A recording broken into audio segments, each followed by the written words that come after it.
Uwaga! Materiał zawiera lokowanie produktu. Jesteśmy w Nieszawie nad Wisłą i w tych pięknych okolicznościach przyrody chciałbym Wam wspomnieć o firmie Megadron, która jest patronem medialnym naszego odcinka. W Polskę jedziemy. Dzięki nim zaopatrzyłem się w drona o nazwie Hoover RX1 i właśnie takim malutkim dronikiem będę tutaj umilał nasze odcinki. Dron jest niepozorny. Może ktoś się spytać, dlaczego nie używam DJI Mini. Z tego prostego powodu, że on jest bardzo mały, poręczny, można wszędzie nim wlecieć, może nie ma wielkich zasięgów, ale na potrzeby naszych filmów jest to idealne rozwiązanie. Zobaczcie, takie maleństwo i naprawdę robi świetną robotę, zwłaszcza w miastach i w takich właśnie miejscach, gdzie można po prostu go wyciągnąć i natychmiast filmować. Ma on kilka właśnie opcji, praktycznie bez pilota można się nim poruszać, ale również jeżeli chcemy jakieś fajne ujęcia zrobić kreatywne, jest też opcja właśnie manualnego latania i właśnie tym dronikiem możemy sobie piękne ujęcia ubogacić nasz film. Także warto, wchodźcie na stronę megadron.pl i tam właśnie znajdziecie informacje nie tylko o tym dronie, ale również o wszystkich innych. Ja z całego serca polecam Hoover RX1. To jest naprawdę fajny dron, taki właśnie na fajne takie właśnie ujęcia z nienacka, z takich miejsc po prostu, gdzie bierzemy go, o zobaczcie, nawet do kieszeni można go schować, mieści się i praktycznie możemy sobie nim nakręcać różne fajne ujęcia. Także polecam. I jeszcze z tego, co wiem i warto wspomnieć, naprawdę Megadron to bardzo kreatywna firma, chętnie udzielają wszelkiej pomocy i właśnie oni doradzili, że na te nasze potrzeby właśnie w Polskę jedziemy, właśnie kręcenia na YouTube. Jest to dron najbardziej dla mnie idealny i ja właśnie z całego serca go polecam. Mamy koniec sierpnia, piękna niedziela, wspaniała pogoda. Ruszyliśmy w trasę w cyklu W Polskę jedziemy, aby dopieścić Kujawsko-Pomorskie. Mamy już końcóweczki po 4 sezonach objazdu.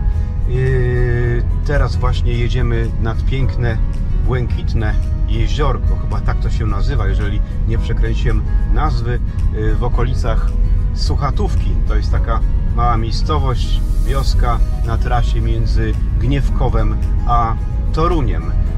Miejsce zostało nam polecone, więc jedziemy zobaczyć. Dodam, że coraz trudniej nam takie właśnie ciekawostki znaleźć, gdyż naprawdę już nasze województwa mamy całkiem dobrze opanowane. Póki co właśnie dzisiaj będziemy objeżdżać po takich miejscach, w których nie udało nam się dotrzeć, a bardzo chcielibyśmy tam być, aby domknąć temat Kujawsko-Pomorskiego. My tymczasem zbliżamy się do wspomnianego jeziorka.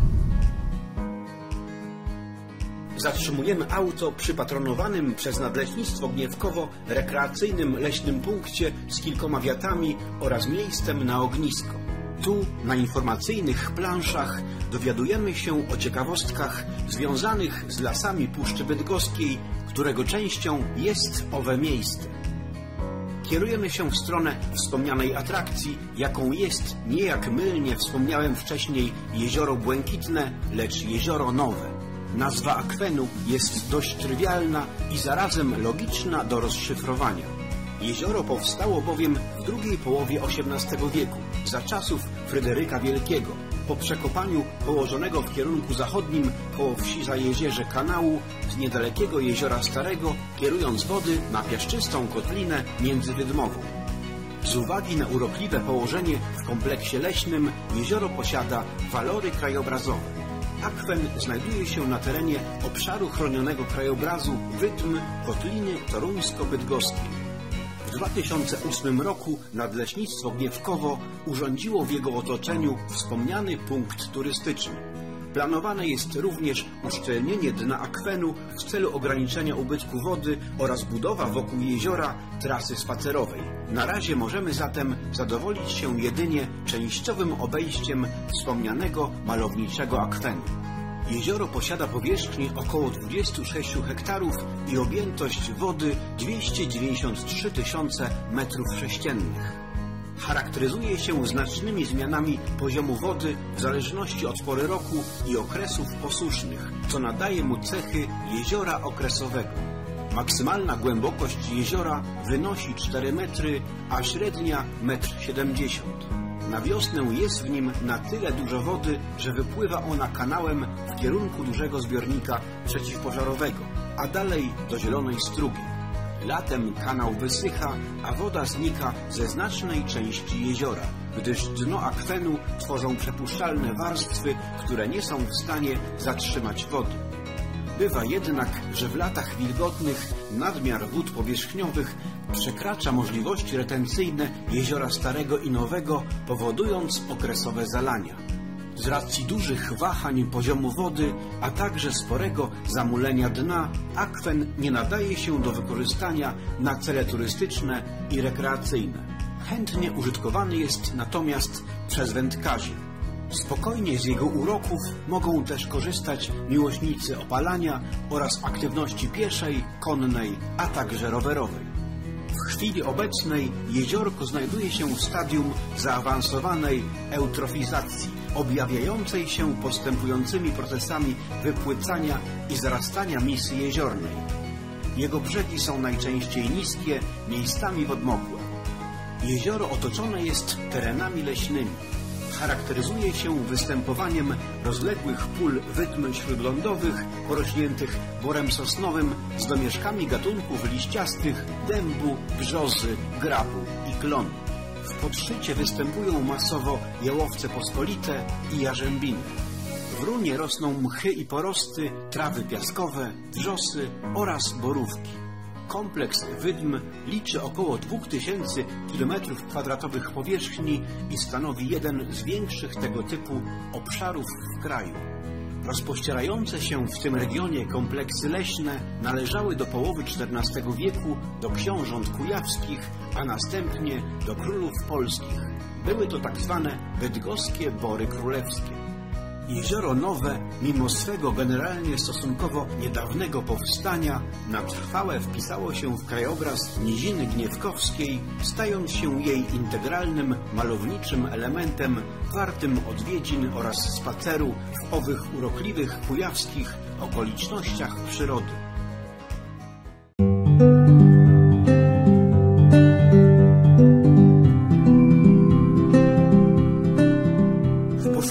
Kolejnych nieodkrytych miejsc na mapie Kujawsko-Pomorskiego przejeżdżamy przez gniewkowski odcinek lasów Kotliny Toruńsko-Bydgoskiej, mijając po drodze sosnowe bory z porastającymi tu i ówdzie domieszkami dębów, grabów oraz wielu innych odmian drzew liściastych. Czasowa dostępna do przejazdu droga częściowo przemierza przez wojskowe poligony, nadając temu miejscu otoczkę tajemniczości. Gdy na skraju lasów pojawiają się płaskie jak stolnica kujawskie pola, docieramy do wsi Straszewo. Choć pierwotnie nie była ona w planach naszego zwiedzania, z racji swej bogatej historii, to dawna wieś duchowna, własność kapituły kujawskiej, postanawiamy zatrzymać się na chwilę, aby zobaczyć zabytkowy drewniany kościół świętego Marcina Biskupa. Założycielami parafii oraz fundatorami kościoła byli wspomniani biskupi kujawscy. Dokładna data budowy pierwszego kościoła nie jest znana. Obecna drewniana świątynia pochodzi z 1780 roku i jest czwartym z kolei wybudowanym w tym miejscu obiektem sakralnym. Na uwagę zasługują 4 ołtarze rokokowe z połowy XVIII wieku, a także polichromia z 1894 roku, przemalowana w roku 1928 o charakterze ludowo-barokowym. Naszą uwagę przykuwa także stylizowana na dworek plebania z otaczającym ją ładnym, zadbanym ogrodem. Po niespełna 3 kilometrach docieramy do wsi Seroczki. Tu planowaliśmy zobaczyć wpisany do rejestru zabytków zespół dworski z zabytkowym parkiem. Nazwa miejscowości pochodzi od pierwszych dziedziców tego terenu, Serockich, rodu wzmiankowanego na tych ziemiach w okolicach XVI wieku. Znajdujący się tu niszczejący budynek dworski z 1880 roku zbudowano dla Antoniego Opata Karola Bogatko. Budowla utrzymana jest w stylu neoklasycznym. W czasach prosperity majątku budynek posiadał wszelkie wygody, m.in. jako jedyny w okolicy miał prąd elektryczny i bieżącą wodę. Wyposażeniem wnętrz były cenione meble gdańskie oraz obrazy ulubionego przez właścicieli Juliusza Kosaka. Po II wojnie światowej majątek został objęty reformą rolną, a na gruntach folwarcznych utworzono PGR, czemu też zawdzięcza swój obecny opłakany stan. Do dziś na terenie parku stoi zabytkowa kapliczka, która przetrwała lata zaborów, okupacji niemieckiej i reżimu komunistycznego w Polsce. Jest ona obecnie miejscem modlitwy i zadumy dla okolicznych mieszkańców. Teren jest obecnie niedostępny do zwiedzania. Można tu wejść jedynie w niedzielę w okolicach godziny 10 rano, gdy w kaplicy odprawiana jest msza święta. Rozczarowani kolejnym wyprowadzeniem na manowce przez internetowe informacje, ruszamy w dalszą drogę ku następnej zaplanowanej destynacji. Właśnie przemierzamy sobie nasze bliższe i troszkę dalsze okolice. Czasami Wikipedia błędnie nas kieruje w miejsca, które niedostępnie są turystyczne, a teraz jedziemy do Pewniaka, jednego z ostatnich miejsc naszych poszukiwań, gdzie jeszcze w tym roku ogólnie podczas naszych objazdów w Polskę nie byliśmy, a mianowicie do Nieszawy. Mała, klimatyczna miejscowość znana z plenerów filmowych. Tam kręcono wiele filmów znanych w naszej kinematografii. Obejrzymy sobie te miejsca i zawitamy nad Wisłę, na przystań promową, gdzie płynie prom po obu stronach właśnie rzeki Wisły. Można sobie będzie przepłynąć, być może się nam uda na taki prom załapać. Przemieszczamy się w kierunku Wisły, podróżując jej rozległą pradoliną zwaną jako Toruńsko-Eberswaldzka, której to częścią jest Dolina Toruńsko-Bydgoska. Ciągnąc się równoleżnikowo obejmuje obszar od Nakła po Nieszawę. Właśnie dotarliśmy na krańce Kujaw, do ulokowanej na lewym brzegu Wisły Nieszawy. Pierwsza wzmianka o miejscowości pochodzi z 1230 roku, kiedy to Konrad I Mazowiecki podarował gród nieszawski braciom Krzyżackim. Historia miasta jest nieco zawiła, bowiem w trakcie swego istnienia miało kilka lokalizacji. Pierwsza w okolicach Małej Nieszawki, kilka kilometrów od obecnego Torunia, a druga w okolicach dzisiejszej toruńskiej dzielnicy Pogórz. Ostatecznie Nieszawę przeniesiono w 1460 roku około 30 km w górę Wisły do miejsca, gdzie się znajduje obecnie. Nieszawa jest gminą miejską i zarazem najmniejszą pod względem ludności gminą województwa kujawsko-pomorskiego. Nasze zwiedzanie miasta rozpoczynamy od późnogotyckiego kościoła świętej Jadwigi z końca XV wieku. W 1592 roku dobudowano wieżę, a w XVI wieku kaplicę przy prezbiterium. Kościół w Nieszawie to budowla orientowana z kaplicami barokowymi, murowana z cegły o układzie gotyckim, z otynkowanymi kaplicami. W murach świątyni tkwią do dzisiaj kule z tzw. bombard. Jest to pamiątka po potopie szwedzkim. We wnętrzu świątyni na uwagę zasługuje manierystyczny ołtarz główny z obrazem Bożego Narodzenia, pędzla działającego w Gdańsku nieznanego malarza niderlandzkiego. Godne uwagi są także stalle z 1635 roku, będące arcydziełem polskiej snycerki sakralnej, XVIII-wieczna ambona, a także manierystyczne oraz barokowe ołtarze boczne. Warto także zwrócić uwagę na chór muzyczny o malowniczej dekoracji arabeskowej.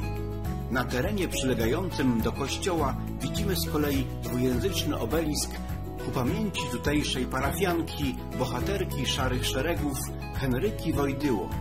Naszą uwagę wzbudza plebania, będąca w 1867 roku miejscem urodzenia Stanisława Noakowskiego, teoretyka architektury, malarza, nauczyciela i pisarza, autora m.in. projektu kaplicy mieszczącej urnę z sercem Tadeusza Kościuszki na zamku w Rapperswil.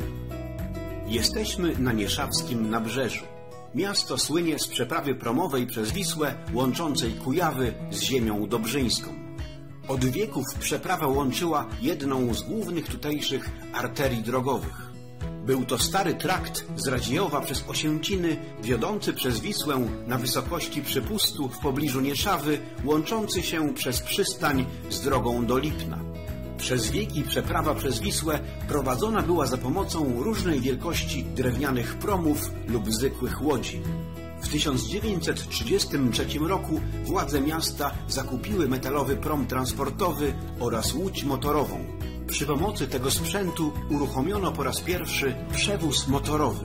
Po II wojnie światowej stary już wówczas prom nie nadawał się do dalszej eksploatacji i oddany został na złom. Wtedy to na sezon żeglugowy Nieszawa wypożyczała należący do żeglugi rzecznej prom Wodnik, a potem inny prom z przymocowaną do burty motorówką. No, to sobie płyniemy ładnie promem przez Nieszawę, z Nieszawy na drugą stronę Wisły. Ot taka atrakcja turystyczna. Można sobie popłynąć, a można sobie po prostu wrócić z powrotem i my tak właśnie uczynimy. Obecny prom o nazwie Nieszawa jest pierwszą i aktualnie jedną z dwóch tego typu jednostek pływających w Polsce. Został zbudowany w 1991 roku jako prototyp w stoczni w Sandomierzu. Jest jednostką płaskodenną o zanurzeniu od 50 do 70 cm i nośności 16 ton. Jej szerokość wynosi prawie 12, a długość 23 metry. To oryginalna konstrukcja o hydraulicznym napędzie boczno-kołowym, która wygląda zupełnie niczym miniatura parowców pływających na rzece Mississippi. Prom kursuje sezonowo od 1 maja do 31 października. Jest to jedna z niewielu przepraw samobieżnych na Wiśle. Wypuszczamy auta na drugą stronę wiślanej przeprawy i zabieramy kilka oczekujących w kolejce. Bywa, że z racji sporej ilości aut kierowcy samochodów muszą uzbroić się w cierpliwość. Osobiście, planując przejazd, raczej wolałbym nadrobić drogi, niż przy długiej kolejce trwonić czas na przeprawę. Z drugiej strony, dla tych, co czasu nie liczą, taki przejazd promem to zarówno atrakcja turystyczna, jak też spora frajda. Planując przeprawę promową, warto zawczasu upewnić się, czy gabaryty waszego auta sprostają wymogom niewielkiego promu.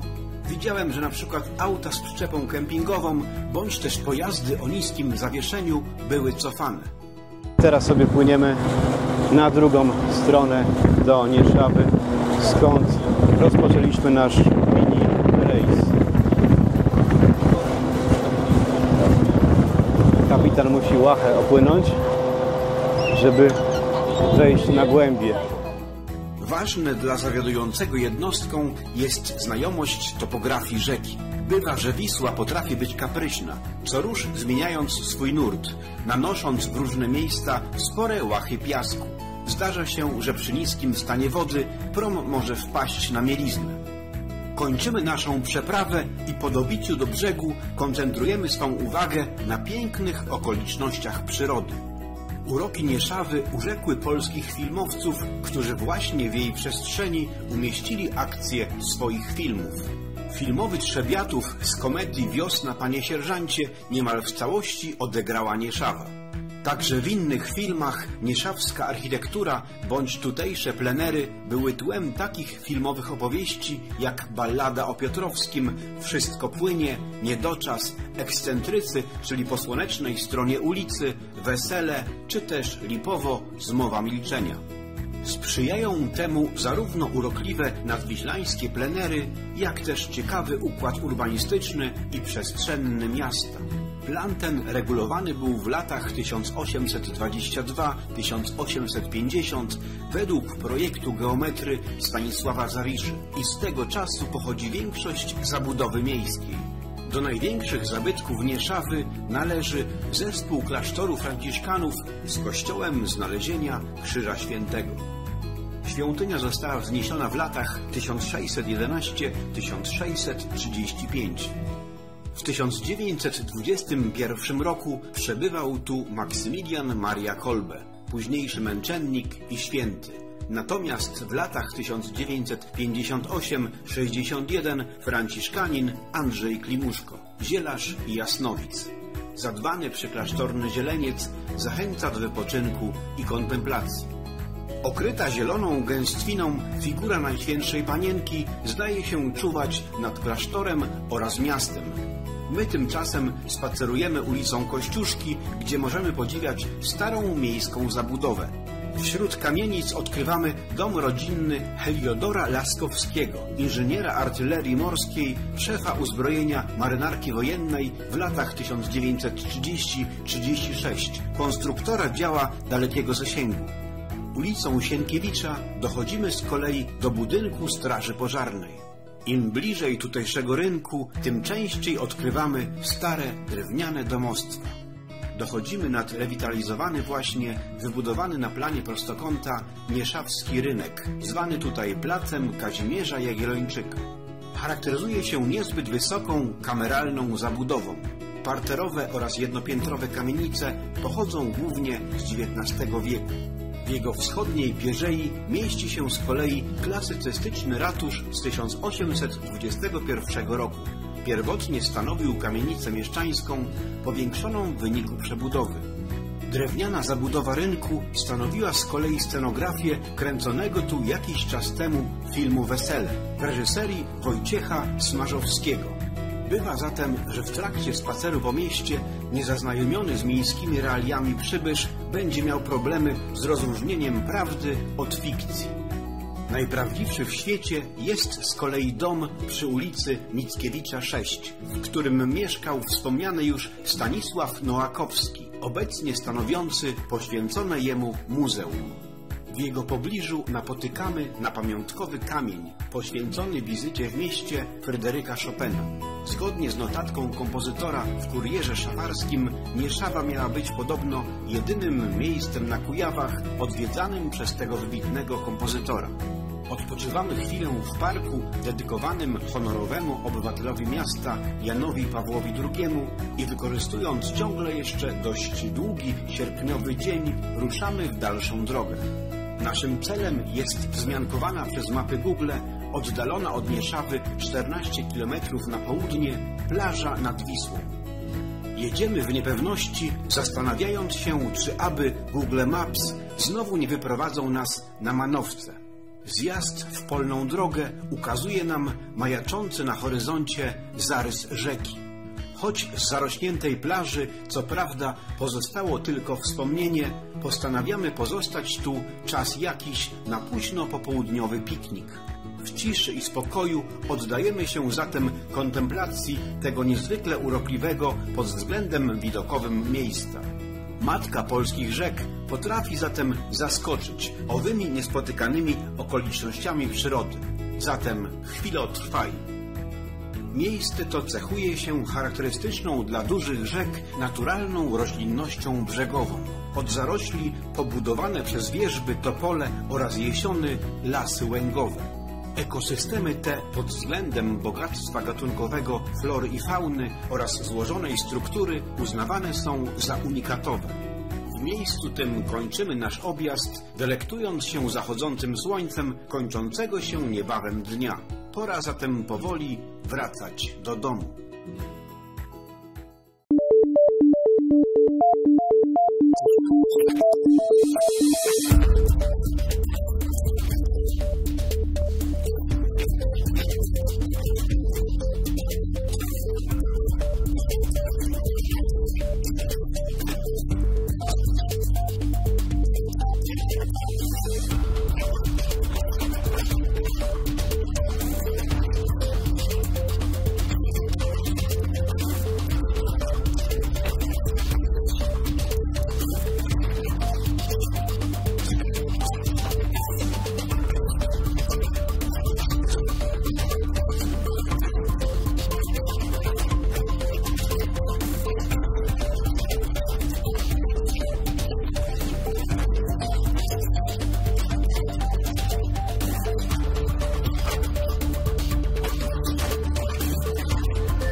Z podróżniczym pozdrowieniem, Rafał Maza.